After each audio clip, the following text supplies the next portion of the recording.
This is my LED strip car heads-up display. Fighter jets have them, so why can't I? It will keep my eyes on the road and off my dashboard. Here you see each tick represents 10 miles per hour, and there is a virtualized needle that indicates my speed. The idea is to reflect some LED lights off of my windshield so I could look ahead instead of looking down at my speedometer. A Tinsy 3.2 is the brains of the project, driving a RGB LED strip. The circuit is built to be connected to my car's diagnostic port, and it is placed in a 3D printed case. The lights are mounted in a 3D printed flexible light shroud so that other drivers cannot see the lights. There is a light sensor in the front so that the LEDs can automatically adjust the brightness according to how much sun there is. Thanks for watching. As always, there's more to see on my website. Enjoy me wasting some gasoline and I'll move my head out of your way.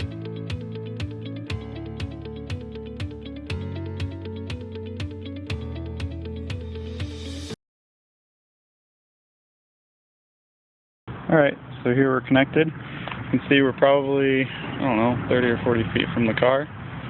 And the way I have it programmed right now, all you have to do is type an S into the window, and it'll take into account whether the car is already running. It'll take into account if it's in gear or not. We don't want to start it unless it's in neutral, obviously.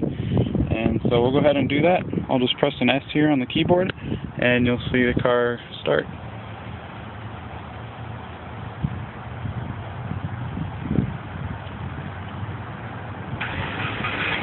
And there it goes.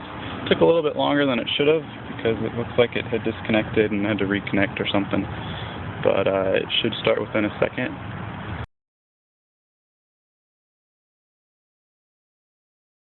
So this is how I have installed the unit in my garage. As I walk close to the sensor, the light changes from green to yellow to red, and ultimately the buzzer goes on when I'm too close to the sensor. In my case, I've installed the buzzer next to the Arduino. However, I would recommend you to install the buzzer along with the LEDs. If you want, you can also flash the red LED when the buzzer goes on. So now my partner can park the car easily without making any assumptions. Doesn't matter how many times she failed her driving test, she's not gonna break my wall, even when she's drunk. Not that I'm asking her to drive when she's drunk, just kidding. Thanks again for watching this video. I hope it helps you. If you want to support me, you can subscribe to my channel and watch my other videos. Thanks. See you again in my next video. Bye now. Hi, this is Harold. This is my submission for the Maker 1000 largest challenge on the planet kind of thing. This is the bench demonstration of thanks to courteous drivers. So we'll just start right up there. We'll say thank you first of all to the right. Thank you.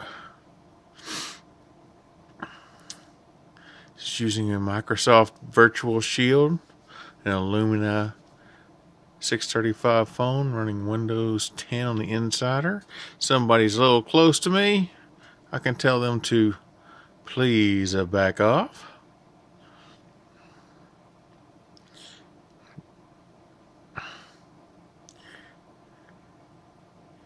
If you look really close, you'll be able to see the various functions you can do. Thank you.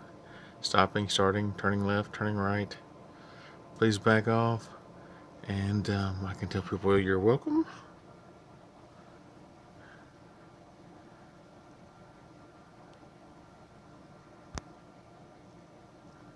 People, you're welcome.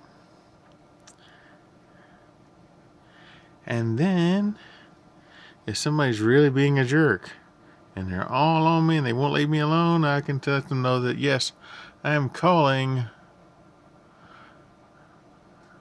911. So, it's basically the bench demonstration.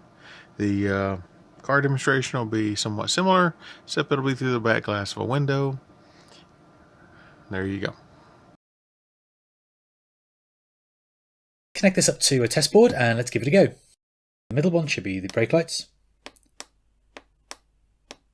which works fine. Left indicator. Right indicator. And the hazards should all both flash together. Well, now we've seen that it works, let's take it out to the car and wire it up, and let's make sure it works in a real vehicle.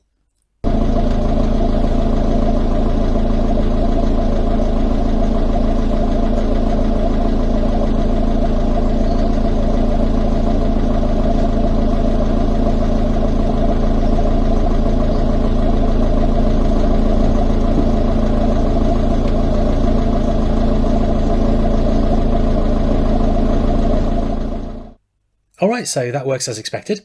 I'm not actually going to install this in my car as I'm perfectly happy with the lights I have, but I do hope you found this useful and that you might inspire you to create your own car-related project. The code I've written for this is hopefully fairly straightforward to edit and extend. Speaking of which, the code and schematics are available on GitHub at the link in the description. And don't try and alter your car electrics without at least a basic understanding of what you're doing, because vehicle repairs can get very expensive. Okay, see you next time.